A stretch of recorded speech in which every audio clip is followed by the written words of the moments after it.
Məhəmməd Peyğəmbərin göstərişi ilə Rafi Abdullahın ailəsinin yanında yatdığı yerdə namərdcəsinə öldürülməsi.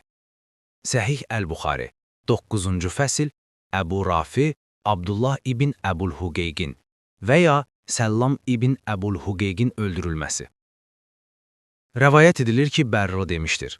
Bir dəfə Peyğəmbər Ənsardan bir neçə nəfərə Abdullah ibn Ətiki başçı təyin edib, onları Yəhudi Əbu Rafinin yanına göndərdi.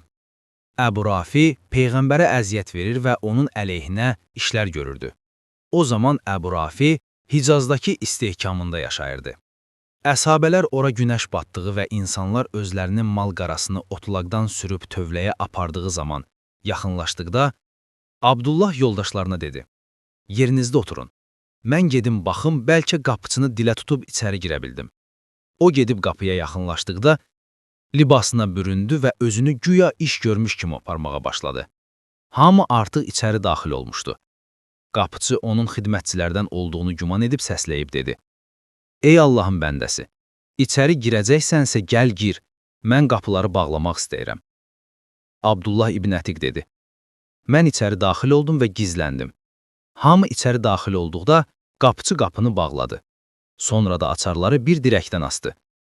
Az keçmədən mən açarlara yaxınlaşıb onları götürdüm və qapıları açdım. Gecələr Əbu Rafi havadarları ilə birlikdə öz otağına yığışıb söhbət edirdi. Həm söhbətləri onun yanından çıxıb getdikdən sonra mən onun yanına qalxdım. Mən hər dəfə bir qapını açıb içəri daxil olduqda onu içəri tərəfdən bağlayırdım. Mən öz-özümə dedim.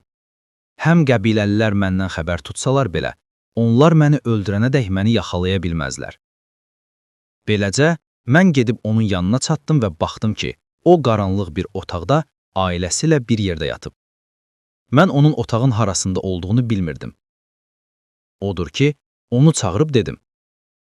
Ey Əbu Rafi! O soruşdu. Kimdir o? Mən səsə tərəf cumub qılıncla ona bir zərbə indirdim. Amma karıxdığımdan onu əməllicə vura bilmədim. O çığırdı və mən dərhal otaqdan bayıra çıxdım. Bir qədər gözlədikdən sonra içəri girib dedim. Bu nə səsdir ey Əbu Rafi? O dedi. Anan vayına otursun. İndicə bir nəfər bu otaqda məni qılıncla vurdu. Mən ona yenə bir zərbə indirdim və onu ağır yaraladım, lakin öldürə bilmədim. Sonra mən qılıncımın ucunu onun qarnına soxub kürəyindən çıxartdım və ancaq bundan sonra onu öldürdüyümü güman etdim. Sonra qapıları bir-bir aça-aça qaçmağa başladım. Nəhayət mən pilləkənlərin bitdiyini, həyətə çatdığımı zənn edib əyağımı qabağa atdım və aylı bir gecədə yerə yıxılıb əyağımı sındırdım. Sonra mən əyağımı sarğı ilə sarıyıb yoluma davam etdim. Axırda gəlib qapının ağzında oturdum və öz-özümə dedim. Bu gecə onun öldüyünü yəqin etməyincə heç yerə gedən deyiləm. Səhər xoruz banladıqda ölüm xəbərini elan edən adam barının üstünə çıxıb qışqıraraq dedi. Hicaz əhlinin taciri Əbu Rafinin ölümünü elan edirəm. Bunu eşidəndən sonra mən yoldaşlarımın yanına gəlib dedim. Gəlin qaçaq. Artıq Allah Əbu Rafini öldürdü. Mən Peyğəmbərin yanına gəlib başıma gələn hadisəni ona danışdım. Peyğəmbər mənə ayağını uzat dedi.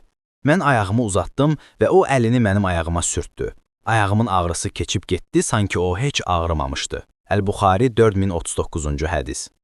Kanala abunə olmağı, videonu bəyənib paylaşmağı, rəy yazmağı unutmayın.